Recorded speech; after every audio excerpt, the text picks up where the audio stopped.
I've decided to have Mom come live with us here. My husband's sudden cohabitation announcement nearly made me drop my cup. What? You can't just spring something like that on me. It's impossible here. Mom's been suddenly left alone and is very sad. So I was thinking she could stay with us for a while. She'll move in next week. I was, of course, worried about my mother-in-law, who had suddenly lost her husband in a car accident. But why on earth would he decide on living together without consulting me? I was angry about the sudden news, but I tried to convince myself that it would be okay for just a short while. However, to my astonishment, the following week my mother-in-law arrived with a moving company in tow. No, what's all this stuff? What's going on here? I sold my house because it's definitely more comfortable here. I thought if I'm gonna move, I might as well. When I looked at my husband, he was grinning mischievously at me. Didn't I tell you I was gonna invite Mom to live with us? This is my house. You need to obey the orders of the head of the household. Make sure you take good care of Mom, head of the household. What are you talking about? This is the place I'm renting from my cousin Lisa. Remember? Had my husband forgotten something that important?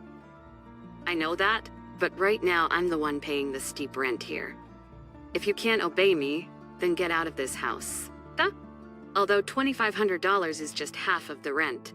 I wanted to argue, but I decided it was better to let them face reality squarely. So I held back what I wanted to say. I packed my belongings into a suitcase and silently decided to leave the house. This is no good. After leaving the apartment, I sighed heavily and made a phone call. I'm Sarah Johnson, 35 years old. I opened a facial spa and it's been 7 years now. I went to vocational school to become a beautician, but during my studies, my career aspirations shifted. Believing that true beauty starts with healthy skin, I decided to start my own business after years of training at a salon.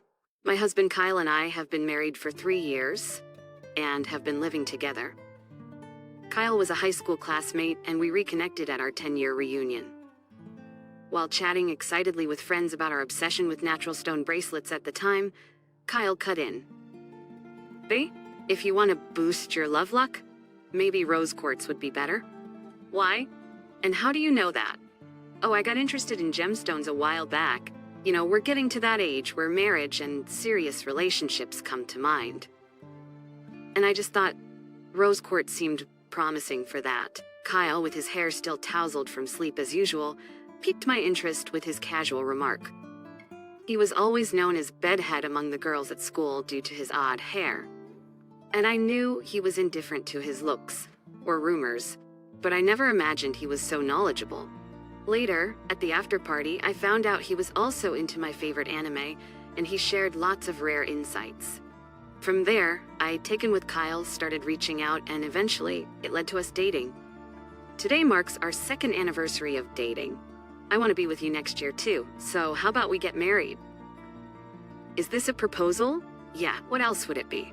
I just didn't expect you to say it so casually. Kyle was an odd guy, but he was a fun and comfortable presence for me, and I saw no reason to refuse.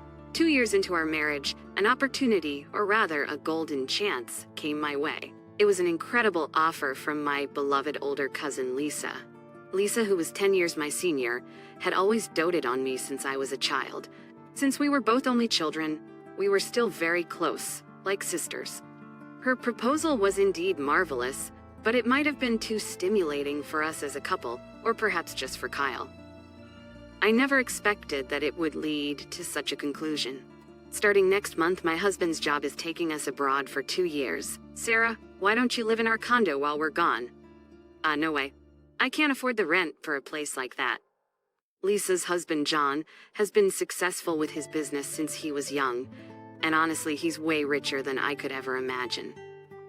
Lisa herself became an independent management consultant a few years ago and has been steadily increasing her profits. Sarah, you mentioned before that you can't seem to make more than $5,000 a month, right? Why don't you try living like a celebrity for once?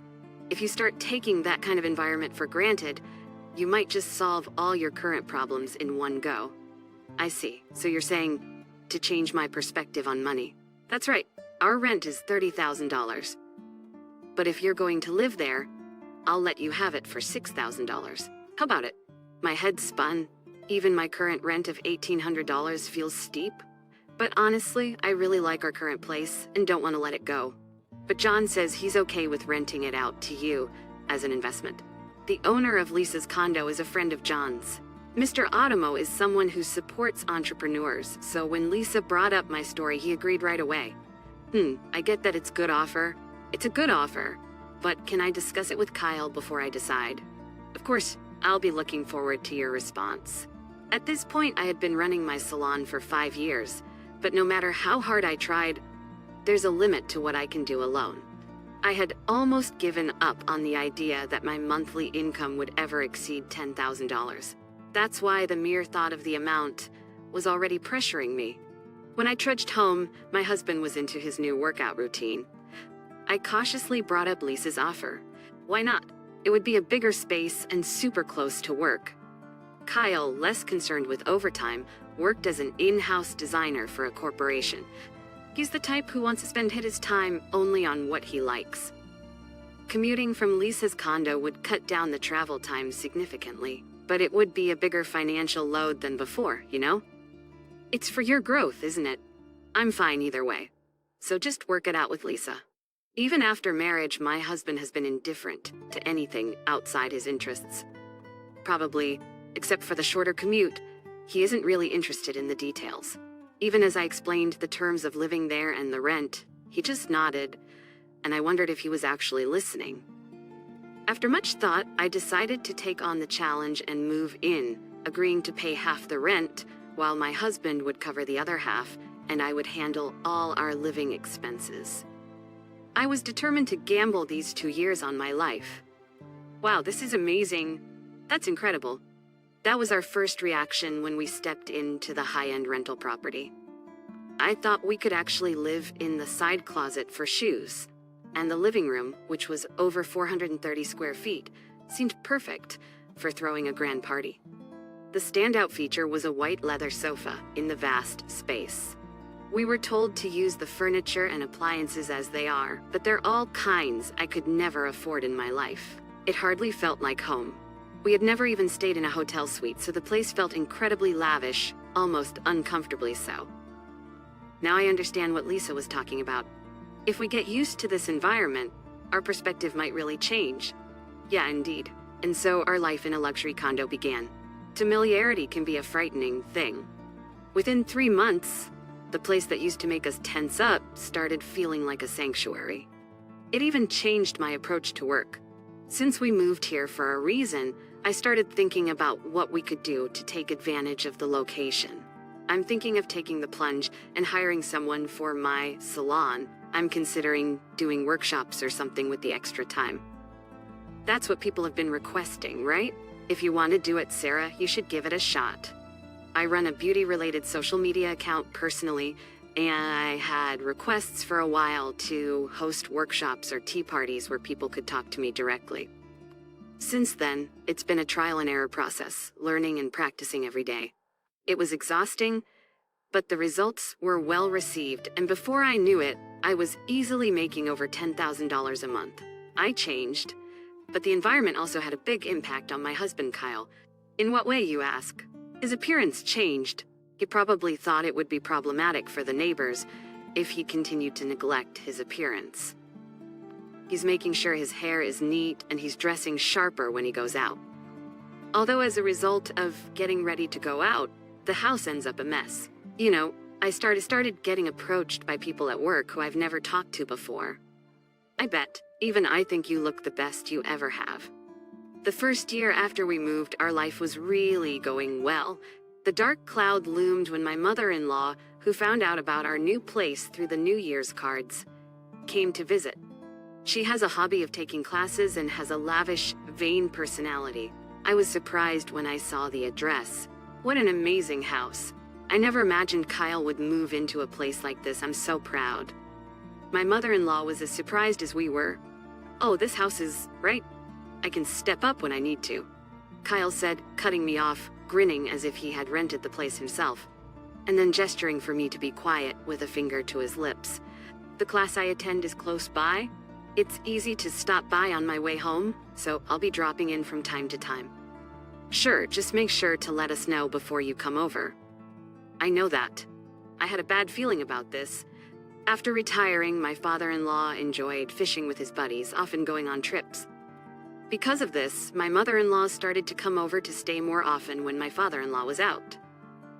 What bothered me was her sleeping on our white living room sofa.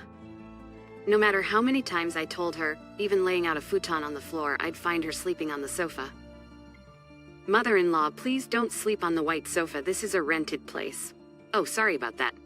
It's just so comfy that I end up sleeping here without realizing. Initially, my mother-in-law was well-behaved like a guest, but gradually, she started acting as if it was her own house. She was careless with the furniture and appliances, and I was constantly worried she might damage something. Hey, don't you think you're coming over too often, mother-in-law? This isn't our house. You should hold back a little. What? Let me enjoy it too. This kind of lifestyle doesn't come around often. Plus, you've been asking me to clean the house every time I come. It's been a bit overwhelming. It must have been handy for you, right? Kyle hadn't corrected the lie he told my mother-in-law. Since he started dressing properly, he's become really sloppy at home. Having my mother-in-law around to easily ask to tidy up must have been convenient for him. But the cleaning she was supposedly doing only happened at the beginning. Sarah, the house is a mess. Don't just sit there, vacuum the floor. The bathroom is soaking wet. When I got home from work, my mother-in-law was there more often, scolding me. Kyle was influenced by his mother and started blaming me, increasing my stress after coming home. Yet, since my father-in-law was often away from their house, I felt somewhat relieved that the situation couldn't get much worse. But as my mother-in-law's visits increased, another source of stress piled up for me. My husband has been coming home late. There are nights he comes back drunk in the middle of the night, or sometimes he doesn't come home until the morning. Occasionally, the smell of perfume lingers on him. When confronted, he says he's hooked on trying out new bars lately. Cut it out already. It's fine to go out for drinks, but coming home in the morning isn't normal. And how much are you spending on drinking anyway? I'm giving you enough for expenses, aren't I? How I use my money is my business. Just leave it be. I was shocked because he never used to talk like this. But there was something else I had to say. You've been wearing John's suits from the closet, haven't you? Do you think that's okay? What? You use Lisa's clothes and bags without asking, right? I was dumbfounded. Does he think it's okay to just use anything in the house as he pleases? I always get permission and take them to the cleaners afterward. Have you gotten permission from John? Well, you handle that part. Make it sound good. John's suits are really cool. They fit me perfectly since we're about the same height, and I get a lot of compliments. I was furious. Of course, the suits of our landlord, who could afford such a nice house, would be stylish. If he ruined them, there's no way he could afford to replace them. Stop it. Stop it right now. Take care of what you've used, and don't ever wear them again. Would you quit nagging? Seriously, you're so annoying. I'm in my prime for attracting attention. If you keep this up, I'm out of here. Divorce, I mean it. I felt as if a century-long love had gone cold. The man in front of me was no longer the husband I knew. But then an unexpected event happened. My father-in-law had an accident while out fishing and passed away. Caught up with funeral arrangements.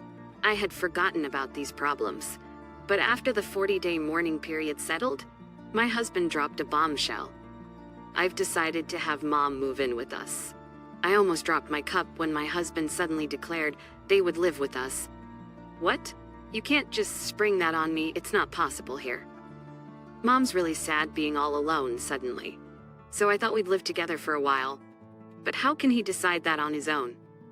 Next week. Why didn't you discuss this with me sooner? Sorry, but I thought you'd understand, Sarah.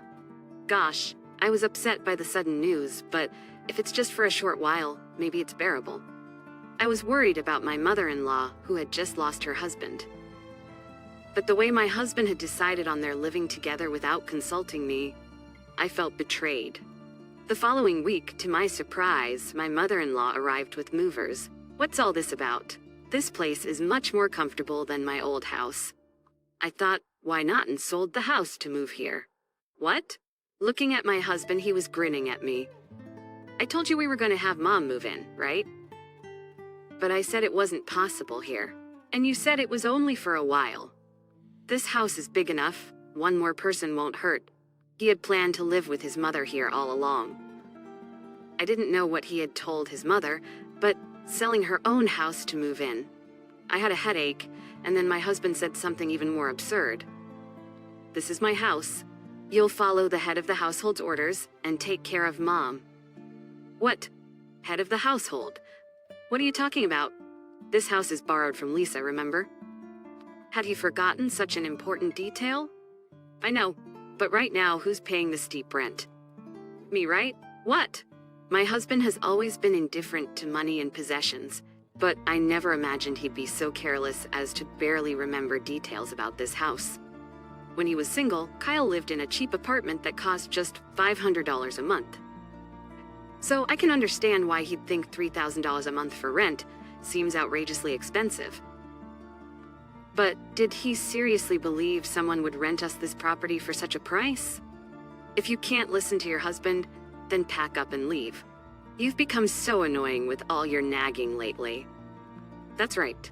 Thanks to Kyle, we're living this good life, and here you are complaining like an ungrateful spouse. I felt like I finally understood my husband's scheme. Ever since we moved into this house and started getting attention from everyone around us, he probably found a way to manipulate the situation. I probably found my reminders about his spending habits and coming home late annoying. He's trying to kick me out without even realizing his massive misunderstanding. Fine, I'll leave. But are you sure that's what you want? Yeah, I'm done with you.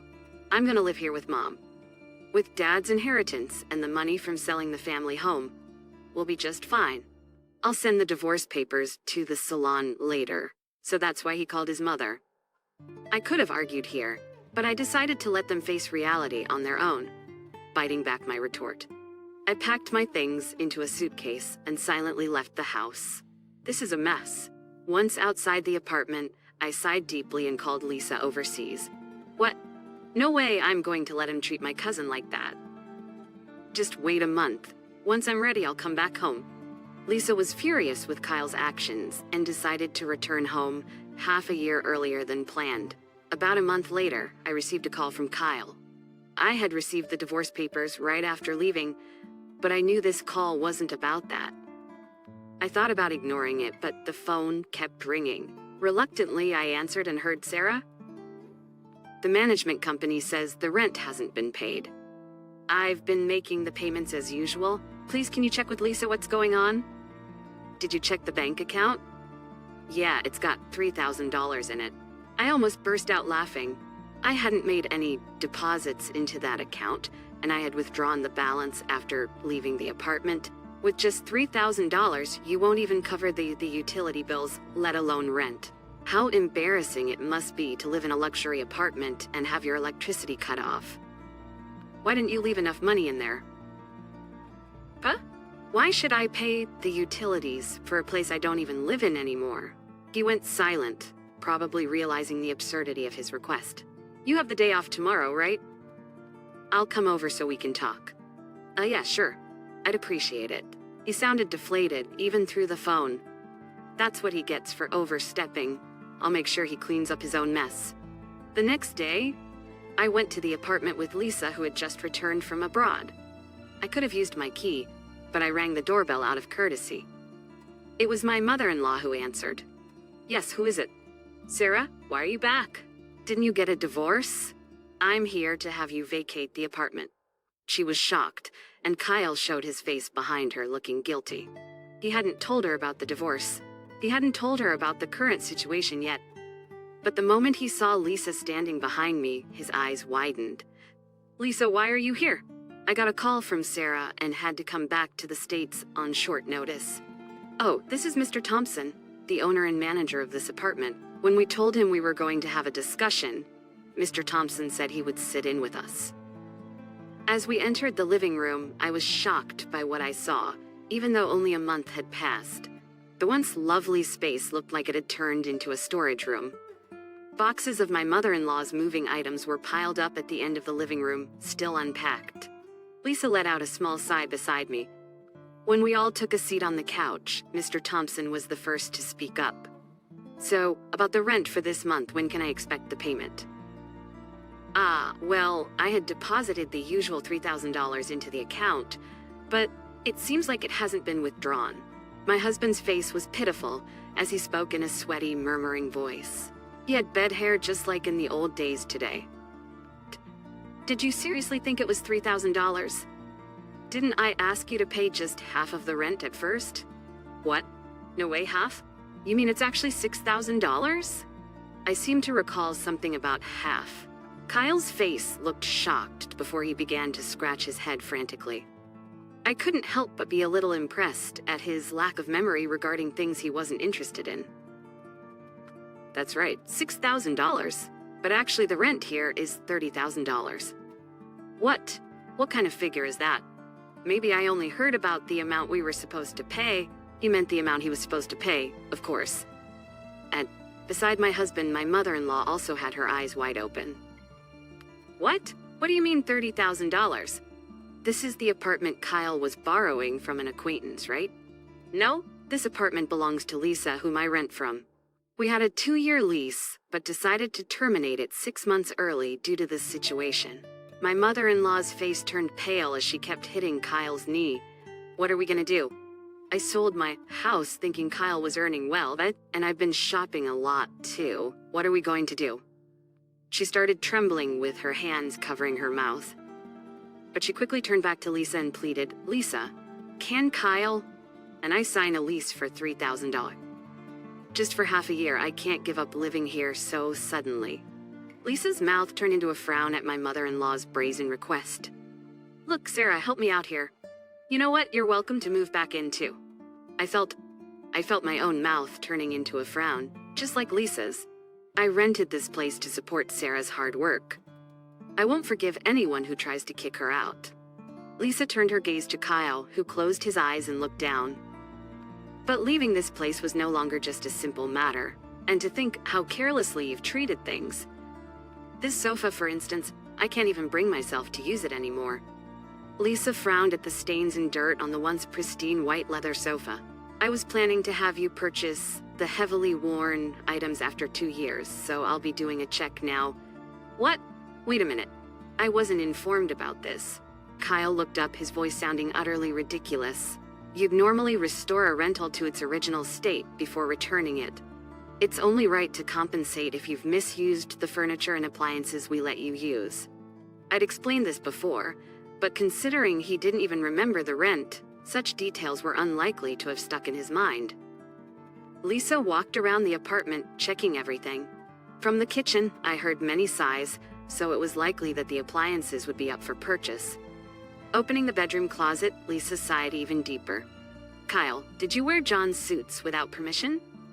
I didn't agree to lend you personal items, and you've treated these quite roughly too.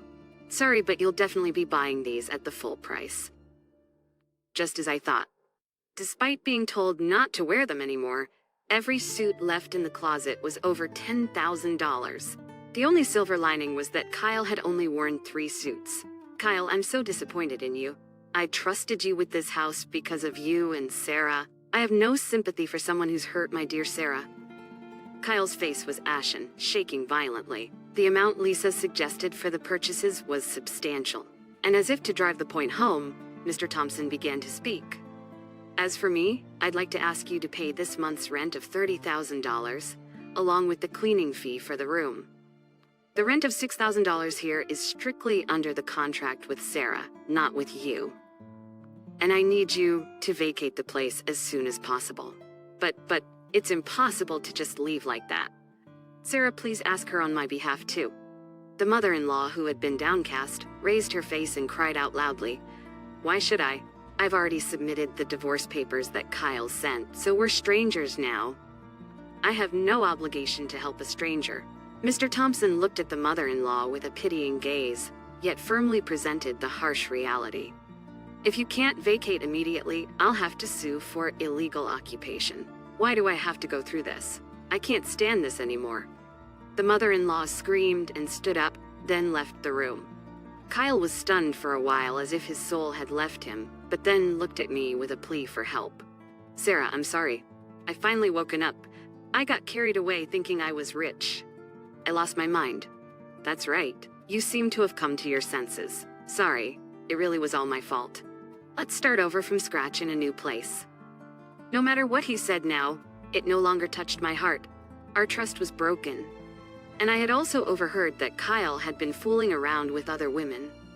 It's not gonna work. Like I said earlier, we're already divorced. Besides, even though I filed for divorce in anger after a month, I have no regrets, and I've moved on completely. I looked back at my husband with a full smile. Seeing my face, he seemed to give up and asked in a quiet voice, "You've been covering everything but half the rent, haven't you? By the way, how much are you earning now?" I realized we hadn't talked about work in a long time.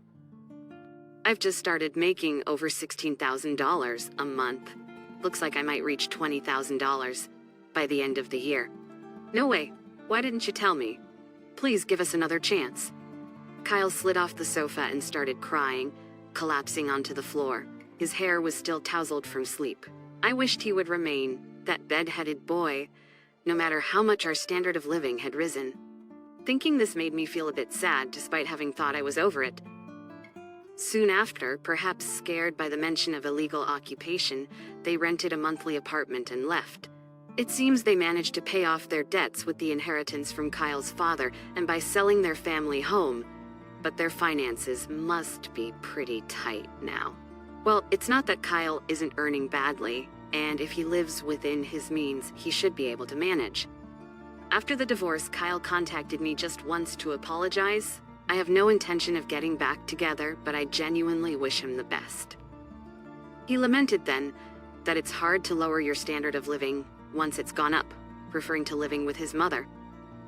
Thinking about his mother, who enjoyed her hobbies and luxuries, I'm filled with worries about their future.